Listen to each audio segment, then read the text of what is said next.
ఈ ఫోటోని జాగ్రత్తగా చూడండి, ఎలాంటి పొరపాటు జరగకూడదు, అర్థమైందా? ఇందులో ఎవరిని కిడ్నాప్ చేయాలో అది చెప్పండి. ఎవరైతే అందంగా ఉన్నారో వాళ్ళని. నాకైతే ఇద్దరు అందంగానే కనిపిస్తున్నారు. ఈరోజు తనకి నిశ్చితార్థం, సరేనా? తను చాలా గ్రాండ్గా తయారయ్యే అవకాశం ఉంటుంది. ఈ ఫోటోని నేను మీకు ఇచ్చి ఎలాంటి రిస్క్ తీసుకోలేను, అక్కడ ఎలాంటి ఆధారాలు వదలకూడదు. ఈ ఫోటోని జాగ్రత్తగా చూడండి. ఈ అమ్మాయిని బాగా గుర్తుపెట్టుకోండి. ఇదిగో ఈ అమ్మాయిని. గుర్తుంది కదా? ఎలాంటి తప్పు జరగడానికి వీల్లేదు, అర్థమైందా? లేదంటే నేను మిమ్మల్ని వదిలిపెట్టను.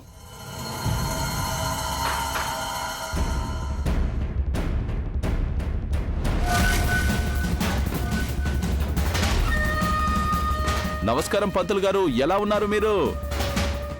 పంతులు గారు, కాసేపట్లో నేను వచ్చేస్తాను నా పెళ్లి కూతుర్ని తీసుకొని. అవునవును, పెళ్లి ఈరోజే జరిపించాలి. అరే, ముహూర్తాన్ని కాసేపు అలాగే ఆపి ఉంచండి, వచ్చేస్తాను నేను. ఈరోజు నీకు నిశ్చితార్థం కాదు, పెళ్లి జరుగుతుంది బుల్బుల్, అది కూడా నాతో. ఆ తర్వాత ఈ ప్రపంచం కాదు కదా, నాకు దూరం కావాలని నువ్వే స్వయంగా తలుచుకున్నా ఎప్పటికీ కాలేవు, ఎప్పటికీ.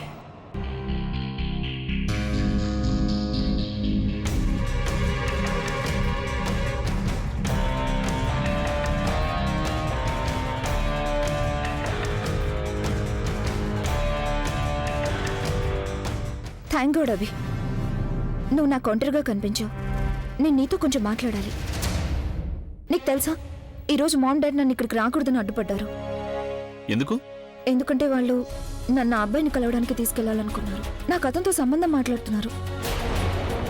నేను వాళ్ళకి వెంటనే చెప్పేశాను నేను ఇక్కడికి నిన్ను కలవడానికి వస్తున్నానని. అప్పుడు వాళ్ళు నాకు ఒక కండిషన్ పెట్టారు. ఏంటా కండిషన్? వాళ్ళకి కన్ఫర్మేషన్ కావాలట ఈ రోజు నువ్వు నాన్నమ్మతో మన పెళ్లి గురించి మాట్లాడతావని. వాళ్ళు నా గురించి చాలా అప్సెట్ గా ఉన్నారు అభి. అదే కష్టం మీద నేను వాళ్ళకి నమ్మకం కలిగించాను. ఈరోజు నేను కన్ఫర్మేషన్ తీసుకునే ఇంటికి తిరిగి వస్తానని. నువ్వు ఈరోజు నాన్నమ్మతో మాట్లాడతావు కదా అభి? తను నేను ఇప్పుడే నాన్నమ్మతో ఏం మాట్లాడలేను, నాకు కొంచెం టైం కావాలి. తను మరి ప్రజ్ఞతో?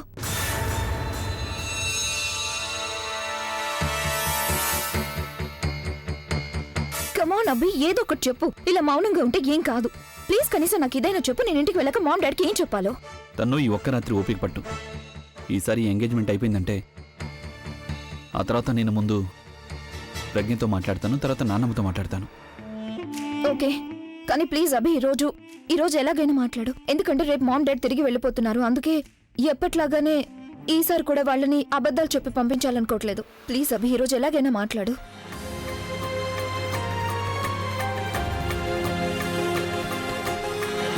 ఈ ఫుగ్గి నా ప్రతి మాటని అర్థం చేసుకుంటుంది, నా ప్రతి టెన్షన్ని తన టెన్షన్గా మార్చేసుకుంటుంది.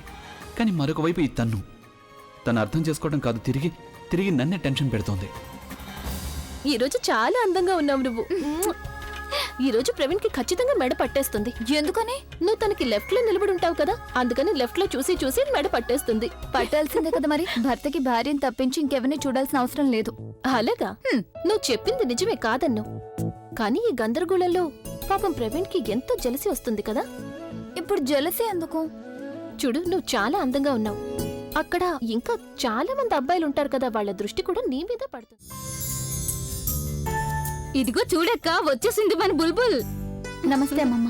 నమస్తే నమస్తే నమస్తే నమస్తే నమస్తే. ఎలా ఉన్నావు తల్లి? భగవంతుడా, నిజం చెప్తున్నాను, నువ్వు చాలా అందంగా కనిపిస్తున్నావు. బుల్బుల్, నువ్వెప్పుడు కూడా ఇలాగే నవ్వుతూ ఉండు తల్లి. ఎందుకంటే నువ్వు నవ్వుతూ ఉన్నావంటే చాలా అందంగా కనిపిస్తావు. అందుకని ఏమంటావు స్వర్ణక్క? అందంగానే ఉంది, కానీ మన ప్రజ్ఞ కంటే కాస్త తక్కువ. ఏంటక్కా నువ్వు మరీను? అమ్మమ్మ, మీరు సరిగ్గా చెప్పారు. మా అక్క ఈ ప్రపంచంలో అందరికంటే అందమైన అమ్మాయి. కానీ ఒకరున్నారు, వాళ్ళు అక్క అందాన్ని గుర్తించట్లేదు.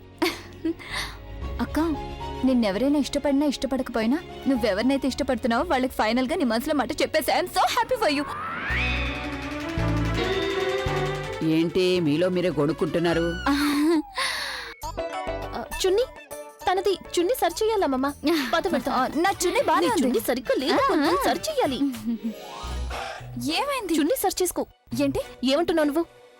ఇప్పుడు నేనేమన్నానక్క? ఏం అనలేదా? చెప్తానక్క, చెప్తాను. అదే ఆ రోజు నువ్వు మన ఇంటికి డిన్నర్ కి వచ్చావు కదా, మన అంతాక్షరి కూడా ఆడావు. నువ్వు అబద్ధం చెప్తున్నావు. ఎందుకంటే ఆ అంతాక్షరి పూర్తి కాకముందే ఆయన అక్కడి నుంచి వెళ్ళిపోయారు. ఆ తర్వాత మేము అసలు ఏమీ మాట్లాడుకోలేదు. మాట్లాడుకున్నారక్క, నీకు గుర్తులేదనుకుంటాను. నేను చేయనా? నువ్వు ఆ గేమ్ లో ఓడిపోయావు కదా, అందుకే మేము నీకు నానమ్మ కాఫ్ సిరప్ తాగించా. ఇక అంతే. అప్పుడు నీకు నేల మీద కాలు నిలబడనే లేదు. తిన్నగా ఆకాశంలోకి ఎగరడం మొదలుపెట్టా. అక్క, నీలో ఎంత కాన్ఫిడెన్స్ వచ్చిందో తెలుసా? ఏం చేశాను నేనప్పుడు? నువ్వు బావగారికి నీ మనసులో మాటని చెప్పేశావు. ఒక్క నిమిషం. ఎగ్జాక్ట్లీ నేనేం చెప్పాను? ఎగ్జాక్ట్లీ నువ్వు ఏమన్నావంటే, నువ్వేమన్నావంటే నాకు మీరంటే చాలా ఇష్టం, నాకు మీతో జీవితాంతం గడపాలనుంది అన్నావు. నేను మిమ్మల్ని ఎంత అరవకు. నువ్వు అబద్ధం చెప్పడం లేదుగా? అబద్ధం చెప్తే నాకే వస్తుందక్క. అప్పుడు ఆయన ఏమంటారు? నువ్వు తిన్నగా వెళ్ళి బావగారిని అడగొచ్చు కదా. అనవసరంగా నన్ను టెన్షన్ పెట్టొద్దు ప్లీజ్. నాకు ఇప్పటికీ గుండె ఫాస్ట్ గా కొట్టుకుంటుంది. ప్లీజ్ చెప్పు. ఆయన ఏం జవాబు చెప్పారు? జవాబు మొత్తం నీ ముందే ఉంది, కానీ ఎందుకు ఇన్ని ప్రశ్నలు వేస్తున్నావు? ఎక్కడ ఏం జవాబు ఉంది నా ముందు? అక్క రిలాక్స్. ఎప్పుడైతే నువ్వు బావగారికి మాట చెప్పావో అప్పటి నుంచి బావగారి బిహేవియర్ మారినట్టు అనిపిస్తుంది. ఆయన నిన్ను హోటల్ కి ఒంటరిగా పిలిచారు, తర్వాత రెస్టారెంట్ లో నీ చేయి కూడా పట్టుకున్నారు. అంటే నేను ఆయనకి మొత్తం అంతా చెప్పేశానా? ఈ విషయంలో అయితే నేను ప్రవీణ్ ఇద్దరం సాక్షులం. అయితే సాక్ష్యం ఎప్పుడు చెప్తున్నారు మీరిద్దరు? నిన్న రాత్రి జరిగితే ఇప్పుడు చెప్పేది? ఇంత పెద్ద విషయం నువ్వు నాకు ఎందుకు చెప్పలేదు? ఇప్పుడు ఆయన నా గురించి ఏమనుకుంటున్నారో ఏమో, ఎంత తప్పుగా అనుకుంటున్నారో, ఆయన ముందుకు ఎలా వెళ్ళాలి, ఏం చేయాలో తెలియడం ఒక్క నిమిషం లేదు. అక్క, అక్క, అక్క. బుల్బుల్, ప్రజ్ఞ, ఏంటమ్మమ్మా? ఏం చేస్తున్నారమ్మా? త్వరగా రండి. అది చున్ని, మేము ఇదిగో ఇప్పుడు వస్తున్నాం. ఈ పిల్లలున్నారే.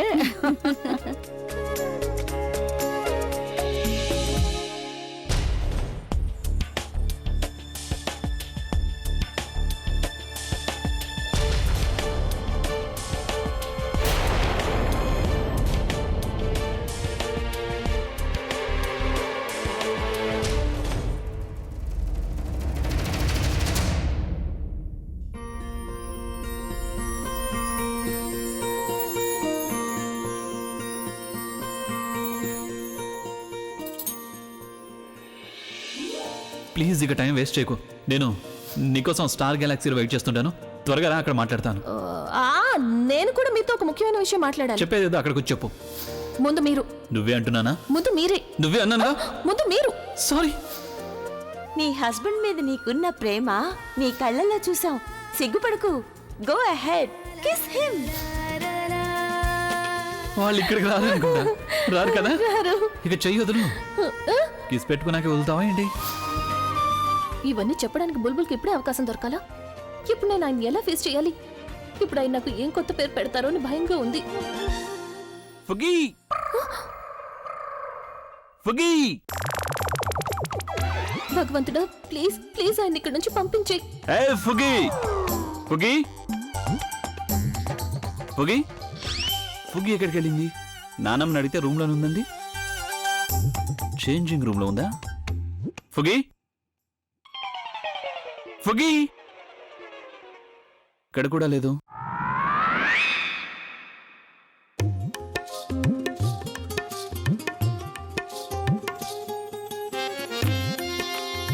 ఇదేంటి? తను ఇక్కడేం చేస్తోంది?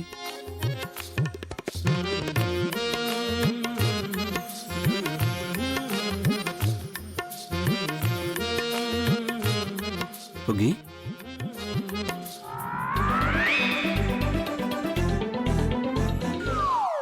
ఇక్కడేం చేస్తున్నావు?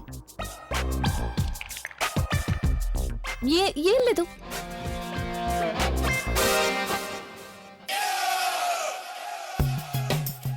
నాకు కనపడకూడదని దాక్కున్నావా? లేదు. ఎందుకు దక్కుంటాను? అబద్ధం చెప్పక. ఇందాక నుంచి పిలుస్తున్నా, ఒక్కసారి కూడా పలకలేదు నువ్వు. ఇక్కడే కూర్చో, నేను బయటికి వెళ్ళి చూసేస్తాను. సైలెంట్ గా కూర్చో, సరేనా? భయం వేస్తుంది. నేను ప్రజ్ఞ బుల్బుల్ మాట్లాడుకుంటుంటే విన్నాను. తను బుల్బుల్ని దాచిపెట్టి ప్రవీణ్ కి సర్ప్రైజ్ ఇవ్వాలనుకుంది. కానీ వాళ్ళ ఈ సర్ప్రైజ్ మనకి చాలా అవకాశంగా మారిపోతుంది. అందుకే నేను మీ అందరికీ ఆగమని చెప్పాను. కానీ ఈసారి అసలు ఎలాంటి తప్పు జరగకూడదు. You can not goof up this time.